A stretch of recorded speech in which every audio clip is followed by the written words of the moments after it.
श्रुतिस्मृतिपुराणानाम् आलयं करुणालयं नमामि भगवत्पादं शङ्करं लोकशङ्करं शङ्करं शङ्कराचार्यं केशवं बादरायणं सूत्रभाष्यकृतौ वन्दे भगवन्तौ पुनः पुनः ईश्वरो गुरुरात्मेति मूर्तिभेदविभागिने व्योमवद्व्याप्तदेहाय दक्षिणामूर्तये नमः। गुकारस्त्वन्धकारो वै गुकारस्तन्निवर्तकः अन्धकारनिरोधित्वात् गुरुरित्यभिधीयते। ॐ सहनाववतु सहनौ भुनक्तु सह वीर्यं करवावहै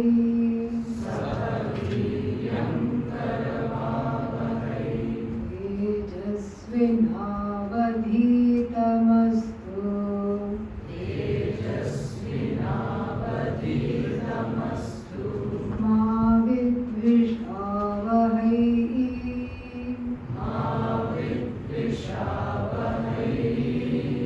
ॐ शान्ति शान्ति शान्तिः।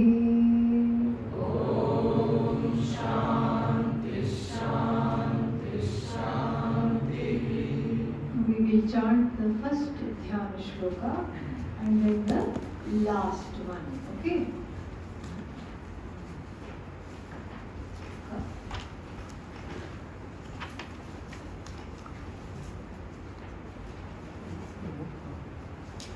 ॐ पार्थाय प्रतिबोधितां भगवता नारायणेन स्वयं व्यासेन प्रथितां पुराणमुनिना मध्ये महाभारतम् अद्वैतामृतवर्षिणीं भगवतीम् अष्टादशाध्यायिनीम् अम्ब त्वामनुसन्दधामि भगवद्गीते भवद्वेषिणीम् यं ब्रह्मा वरुणेन्द्ररुद्रमरुतः स्तुन्वन्ति दिव्यैस्तवैः वेदैः साङ्गपदक्रमोपनिषदैः गायन्ति यं सामगाः ध्यानावस्थिततद्गतेन मनसा पश्यन्ति यं योगिनः यस्यान्तन्न विदुःसुरासुरगणाः देवाय तस्मै नमः देवाय तस्मै नमः। We will see the context that led to the war. We have also seen how any outer battle is not possible without there being an inner skirmish. Inner battle comes first between dharma and adharma, between the head and the heart, between values that oneself has enshrined as important. Values are important, I know, and I want other people to have the same values towards me. But yet, somehow, even though one knows that, in the heart of hearts, the head which gets ahead of itself with raga dvesha, there is a disconnect. the very values that I value, I want to ride over. I want to do ullanghanam, transgression. I want to cross the very values that I value. This was the problem we saw with some of the characters, and we'll be seeing more in the first chapter. We saw with some of the characters in the introduction. And so, this way, the whole Bhagavad Gita is about resolving this inner struggle, conflict between dharma, adharma, what I am supposed to do versus what I want to do or what I don't want to do. And this comprises the subject matter. And so therefore it is a timeless teaching. Therefore the teaching of Lord Krishna, even though given in this particular context of the Mahabharata war, is not confined to that. It is timeless and universal because even now it is of relevance. It is of relevance. And so it is said that Mahatma Gandhiji used to start the day by reading a chapter, and then whenever he was in some kind of a duvidha, like wondering what to do, etc., he would just randomly open a page, with his eyes closed, put his finger on a verse, and take that as the teaching for whatever he was concerned about. So this is the position that has been accorded to the Bhagavad Gita, that it is a timeless teaching. It is not something. Therefore, it is Gita Upanishad. It is like the Upanishad, which is also timelessly teaching. And in other ways also, we are going to see this today. How the Bhagavad Gita is just a clone of the Upanishads. Some verses are taken verbatim from the Kathopanishad, Shvetashvatara Upanishad, and many Upanishads like that. Some verses are summarized from the Upanishads. And then the most famous Upanishad which seems to have influenced the Bhagavad Gita is the Kathopanishad. That's where we get this chariot analogy from.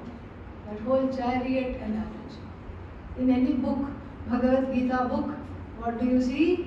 You see Lord Krishna with the whip, Totra Vetraika Panihi. We saw that in the Dhyana Shloka. We see him with the whip in one hand and the reins in the other hand.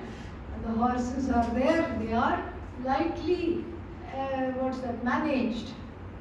The reins are there, they are being held. The reins are held tightly, but it is in a relaxed way, not in an anxious way. And then the Lord turns back to Arjuna and teaches. And then when we look at the Kathopanishad, the verses give themselves to this analogy. Atmanam Rathinam Vidhi. A chariot allegory is given in the Kathopanishad. And there, each part of this analogy is spelled out. Totally spelled out. Atmanam Rathinam Vidhi. Vidhi. Know. Know what? Atma. Oneself. Here, don't think of Satyam Jnanam Anantam Brahman and go all Vedantic on me. Okay? Atma here just means the Ahankara, the body, mind, sense complex along with the Ahankara. That is what here. Atmanam, the Jiva here. The one who says, this is my body, this is whatever. So that is the one being talked about here. Atmanam Rathinam Vidhi. Know the self, know oneself.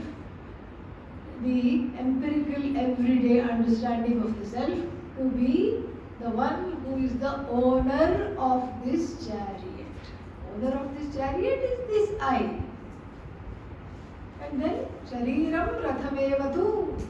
The body is the chariot. And then so when we say this Jiva is the Ratha Swami. So Jiva until one knows that I am Ishvara. That is the one. So the one who is Ratha Swami, and who is separate from the body mind sense complex, yet is involved in the body mind sense complex, gets confused by the body as I am as good as this body, etc. That one who can be taught, to know that I am separate from all this. So this is part of the teaching, to understand the differences. So the ahankara here, which is sitting in the chariot, first it thinks itself to be part of the chariot. That is the problem. That is why the teaching is required. So here, shariram rathamevatu, the body is the chariot. And so we have all kinds of chariots in the world. Some of them are like BMW, very nice, smooth, convertible, fantastic, smooth ride, brand new. And certain other chariots creak along. Every step they creak, every step they take, they make a noise. And that is the chariot. Karma. According to karma, various chariots, various kinds of chariots are there, chariot bodies. So, some of them old, some of them young but still decrepit, not able to move. Some autoimmune disease, chronic illness, all this is there. Nonetheless, it is a chariot. It is squeaking along the road of dharma. That is what we have to walk on. And then shariram rathamevatu, buddhim, to sarthim vidhi. The chariot needs a driver. And who is the driver?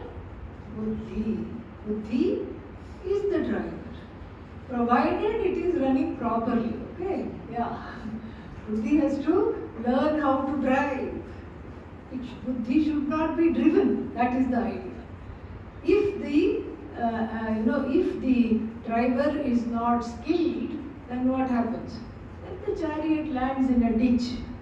This is what happens. So the buddhi is keeping the eyes on the road of dharma, walking on the road, driving the chariot on the road of dharma. And then the reins are there. Manaha pragraham evacha. The mind is the reins. Because that's the first level of stopping the raga dveshas from taking effect. Suddenly one fancy arises, and then what? Immediately one says, I think I should go with this. No. The mind is the first level of restraint is the mind. The first filter is the mind. And so therefore, that is the reins. And then it is the mind is itself managed by the buddhi. Then the horses are what? Sense organs. Indriyani, hayani, ahuhu. But why are the horses sense organs? The Upanishad herself explains. Vishayams teshu gocharan. Because they are happily grazing in the grasses of the sense objects. The grasses are the sense objects, and the horses are happily nibbling here, nibbling there. Suddenly the horse sees, oh, that pasture over there is full of daisies. Here it's only dry grass. Off I go, and goes off. Another one gets scared by some other animal or something, some disturbance. That one jumps and runs off. Third one also runs off. What's going to happen to the driver? What's going to happen to the Ratha Swami, the owner of the chariot? And what's going to happen to the chariot? All of them topple over. This is the thing. So the horses, again, the sense organs that contact the sense objects. Nothing wrong, because you see, you don't have a say over what things to contact and what things to not contact. Because this is pramana pravritti. This is the activity of the pramana. If supposing there is something to see and the eyes are open, you will see it. You will definitely see it. Like if I ask you to, please look at the face, look at my face, but do not look at the glasses. Can you oblige? No. You can't oblige. Why? No matter how much Shraddha you may have, you can't oblige. You can go like this and try to see, but if something is in front of you, sight takes place, hearing takes place, seeing takes place. You don't have a say over this. That's why you see things that you don't want to see. Unfortunately, there is an accident on the road and you are you are walking on the road. How can you unsee the accident? You cannot. Similarly, you are minding your own business and walking from one place to another.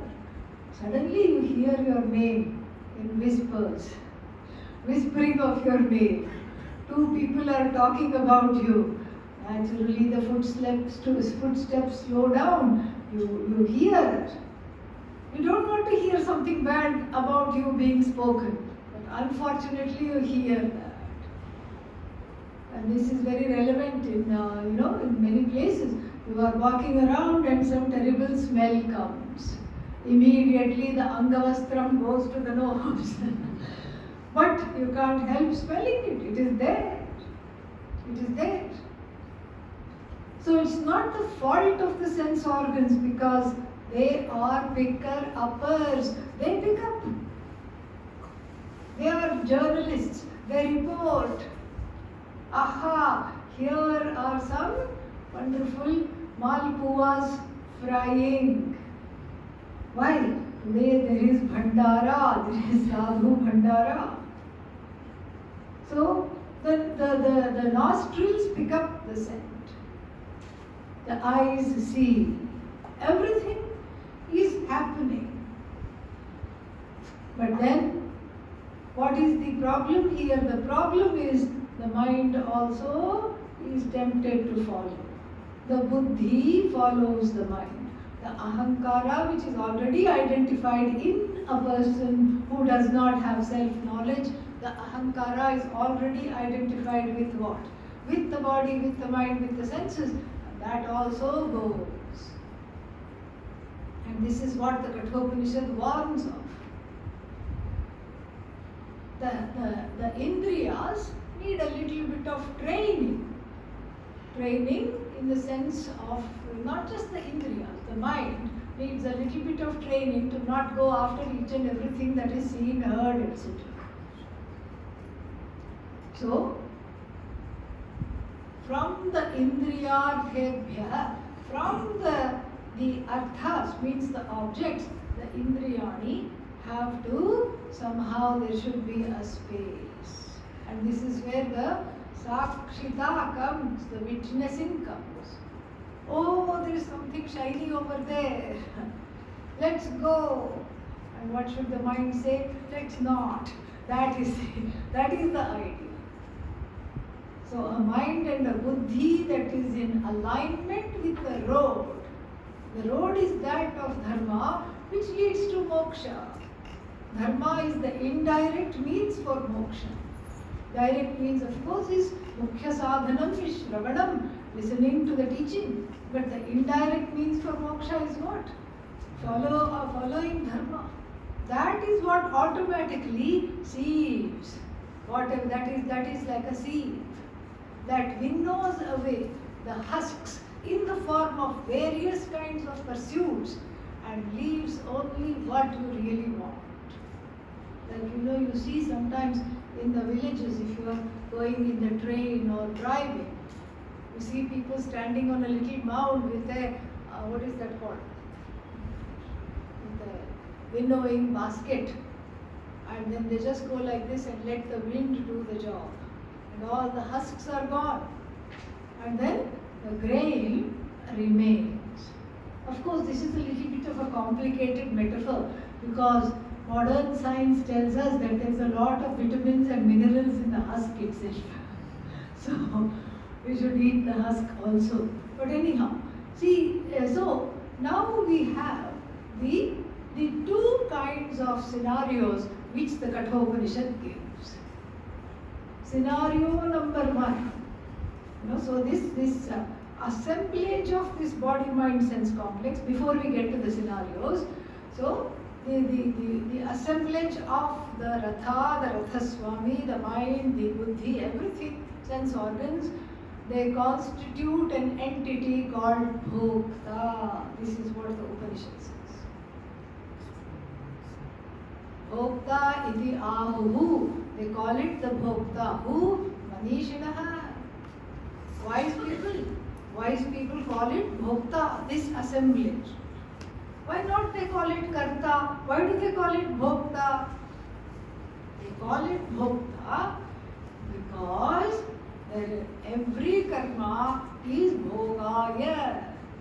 Fourth case, Bhogaya, like Ramaya. For the sake of Bhoga. Every karma, all actions is for the sake of the result only.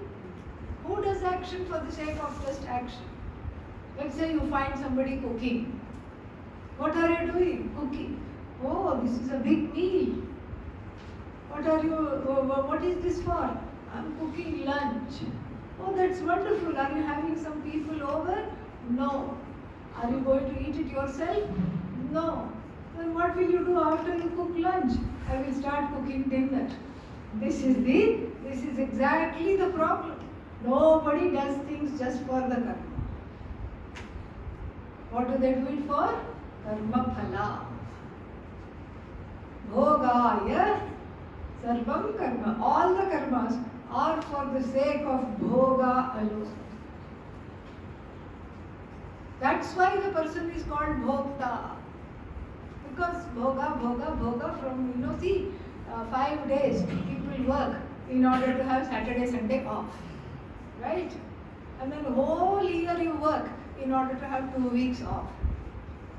Whole life you work in order to have the rest of the life off. It's all for bhoga only. Can't wait when to retire.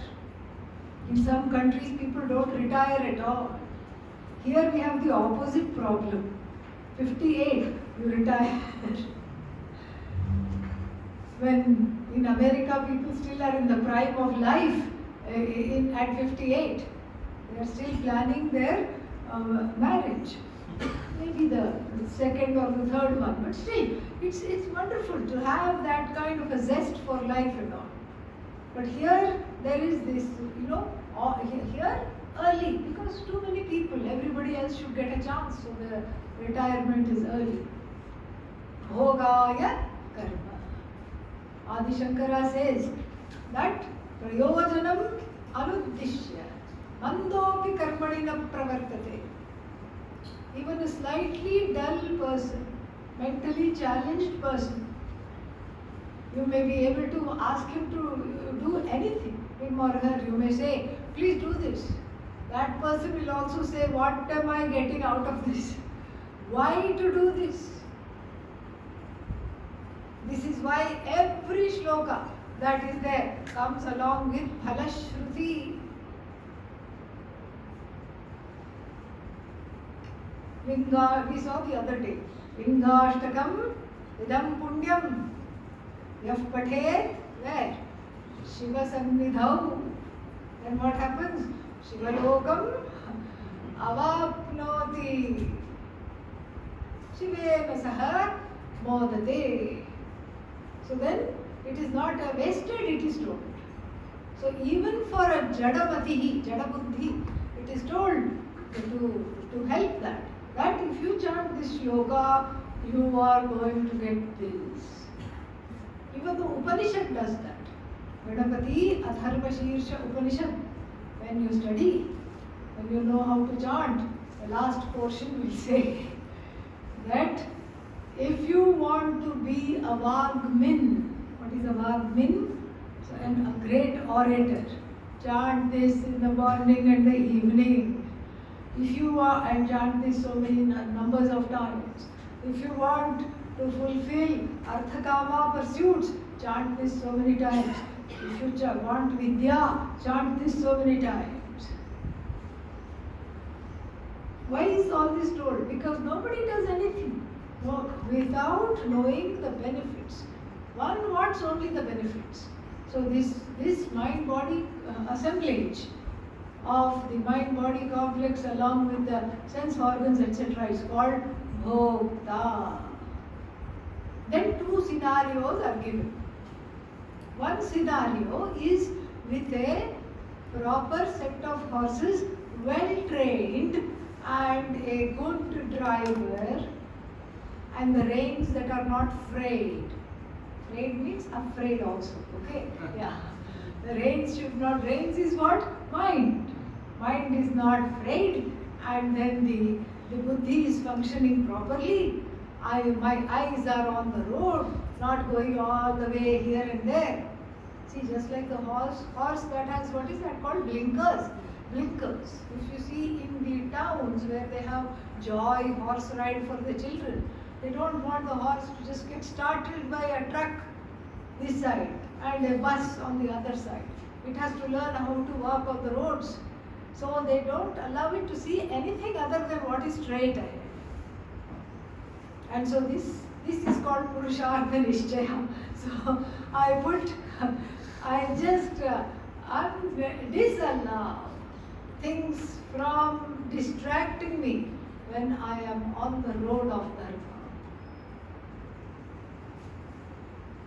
Then two scenarios are given. One scenario with a good set of horses, well managed, driver is also okay, everything.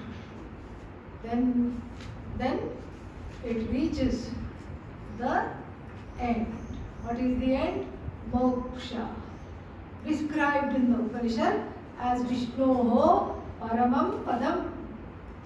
This is not some kind of a Vaikuntha or something that's being described. Vishnu means all pervasive.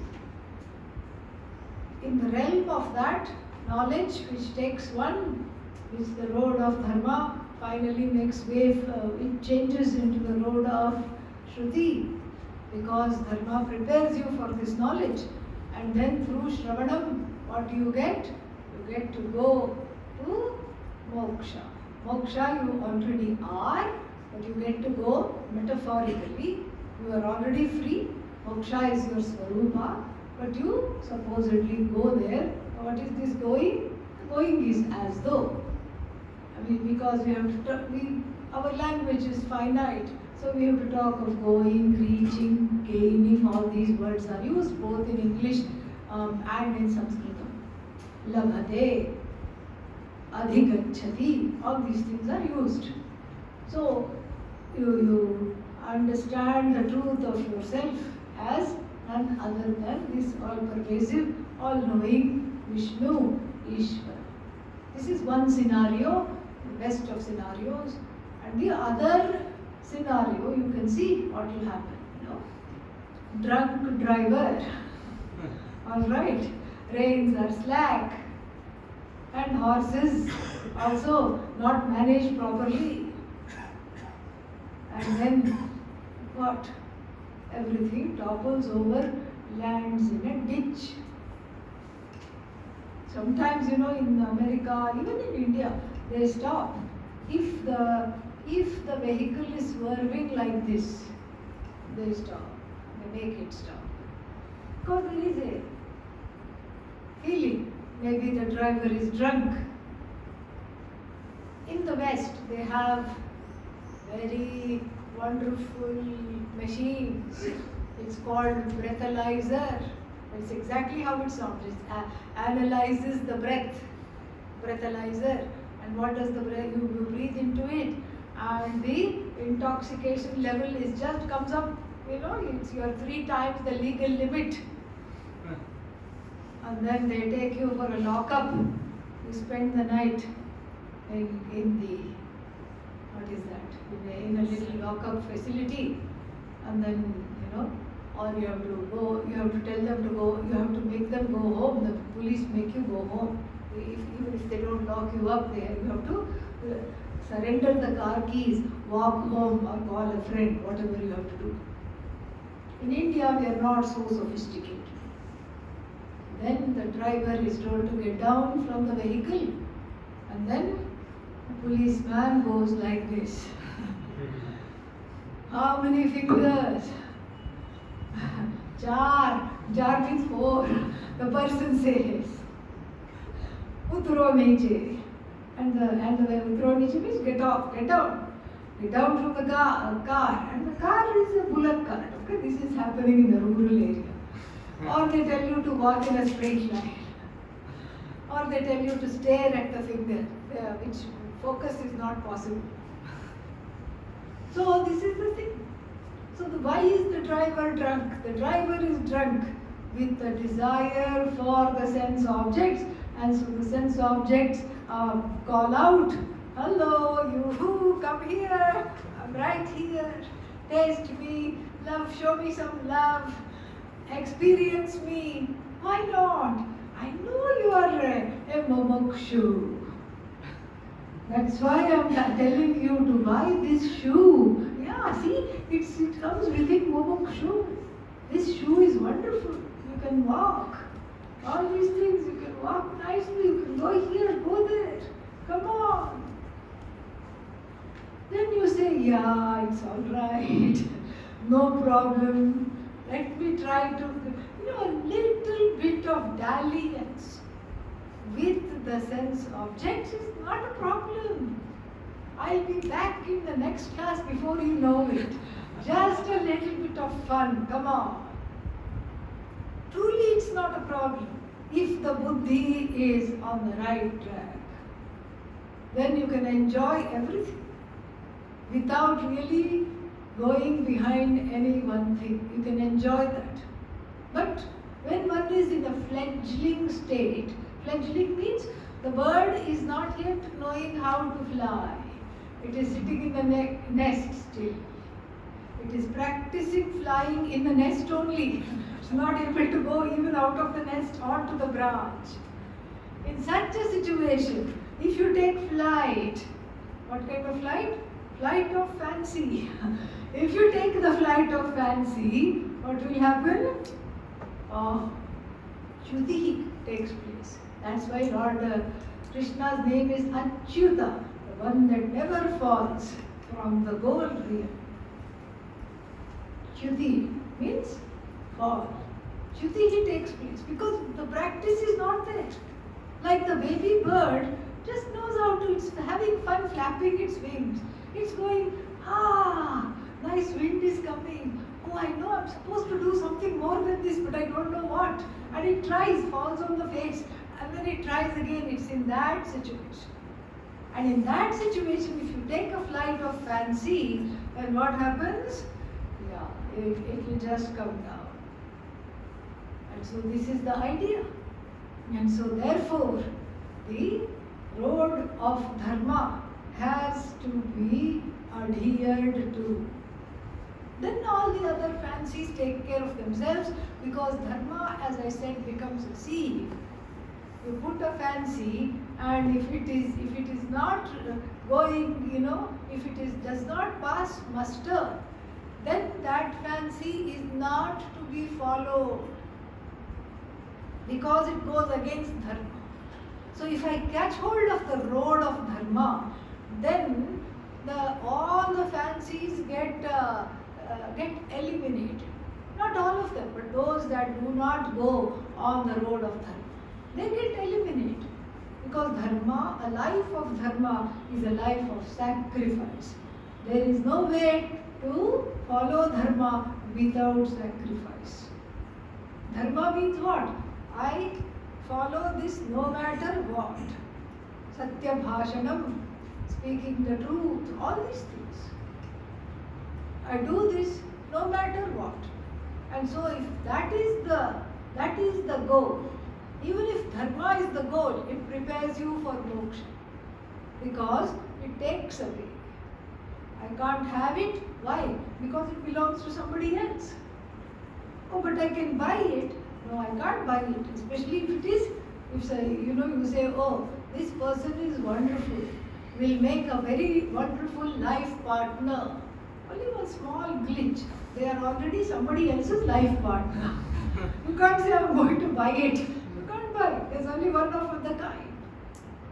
So you have to cognitively grow up and let it go for the sake of dharma, because it's not the right thing to do.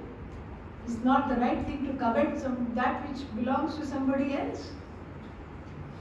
And so therefore, you just let that go. And in letting go, you grow. Each time you let go, you grow. Let go and grow. Let go and grow. That is what one has to do.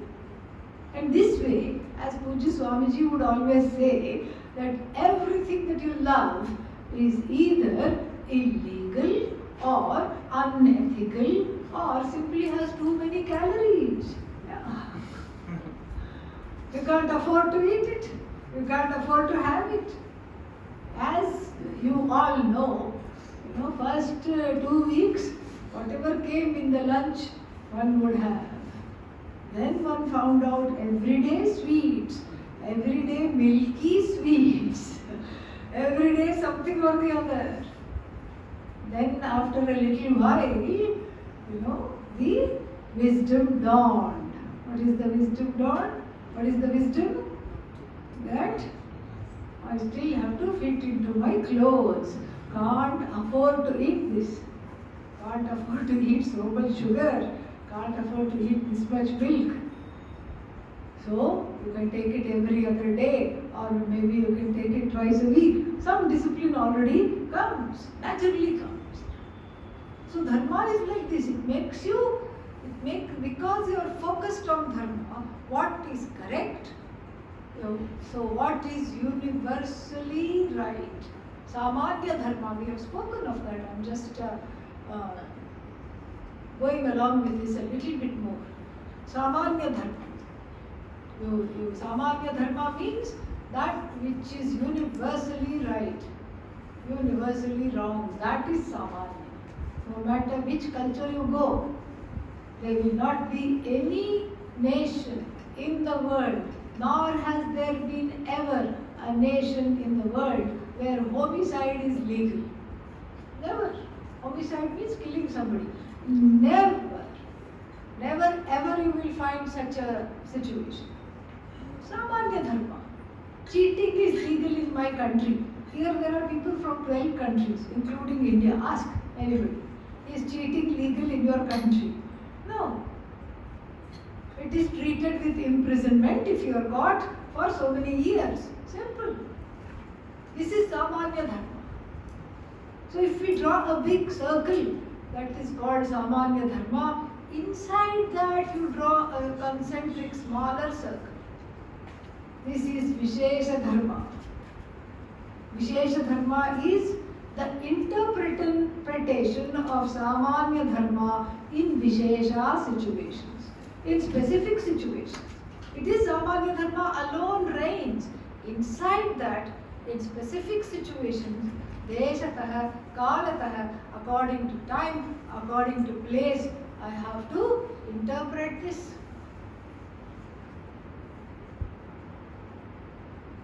Then, like Himsam na kuryat, do not do violence. This is a Vedic injunction.